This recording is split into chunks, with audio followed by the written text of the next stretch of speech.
একটি দলকে অব্যাহত ক্ষমতায় রেখে সুবিধা আদায় করাই ভারতের মূল উদ্দেশ্য ছিল বলে মন্তব্য করেছেন বিএনপি স্থায়ী কমিটির সদস্য আমির খসরু মাহমুদ চৌধুরী। ঢাকা বিশ্ববিদ্যালয়ে এক আলোচনা সভায় এই মন্তব্য করেন তিনি। আমির খসরু মাহমুদ চৌধুরী বলেন, আন্তর্জাতিক পানি বন্টন আইনে নতুন সংস্কার প্রয়োজন। আর আলোচনায় অন্য বক্তাদের দাবি, দ্বিপক্ষীয় সমস্যা সমাধানে দেশের রাজনীতিতে বিদেশ প্রীতি সবচেয়ে বড় প্রতিবন্ধকতা। আব্দুল আহাদের প্রতিবেদন। অভিন্ন নদীর পানি ও ভারত প্রশ্ন সমাধানে রাজনীতি কি শীর্ষক আলোচনা সভা অনুষ্ঠিত হয় ঢাকা বিশ্ববিদ্যালয় মিলনায়তনে। নদীর গণমুক্তি কিংবা নদীর সাথে আলোচনায় প্রাধান্য পায় ভারত বাংলাদেশ পানি বন্টন। বক্তারা বলেন, নদী বন্টনে ন্যায্যতা না পাওয়ার একটি বড় প্রতিবন্ধকতা রাজনীতিতে বিদেশ প্রীতি। ফেলানিকে নিয়ে এত কথা হলো, কিন্তু ফেলানিদের বাসাটা কোথায় এটা আমরা বিস্তারিত, এটা একটা নাগেশ্বরীর একটা পকেট এরিয়া, 3 দিকেই ভারত। তো তারা তো আসা যাওয়া করবেই প্রতিদিন, প্রায় প্রতিদিন।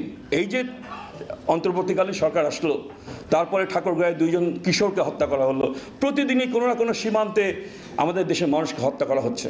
আমার কাছে প্রথম প্রশ্ন, বাংলাদেশ সত্তাটি নিজেকে রাষ্ট্র হিসেবে বিবেচনা করে কিনা। রাষ্ট্র বিবেচনা করলে 1971কে স্বীকার করতে হবে এবং রাষ্ট্রকে সংহত করতে চাইলে, অর্থাৎ রাষ্ট্রের জন্মকালের ভুল আছে কিনা, থাকলে কি তা চিহ্নিত করে তার সমাধান করতে হবে। ভারত বাংলাদেশকে নিয়ে শুধু নিজেদের নিরাপত্তায় মনোযোগী মন্তব্য করে বিএনপির স্থায়ী কমিটির সদস্য আমির খসরু মাহমুদ চৌধুরী বলেন, ভারতের সাথে পানি বন্টনের বিষয়টি সমাধানের জন্য ইন্টারন্যাশনাল আইনের কিছু পরিবর্তন দরকার।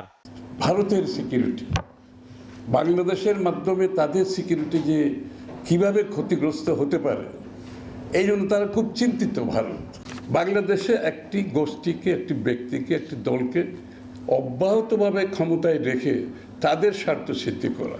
প্রতিবেশী দেশ সহ সব অংশীজনদের নিয়ে নতুন সমাধানের পথ বের করার কথাও জানান আমির খসরু মাহমুদ চৌধুরী। ইন্ডিয়া বাংলাদেশ রিলেশনশিপ অনেকে বলেছেন, আমি রিপিট করছি আবার, আমাদের বাইলেটারালিজম থেকে বেরিয়ে এসে আমাদের রিজিওনালিজম, মাল্টিল্যাটারালিজমে যেতে হবে। আব্দুল আহাদ, এসটিভি, ঢাকা।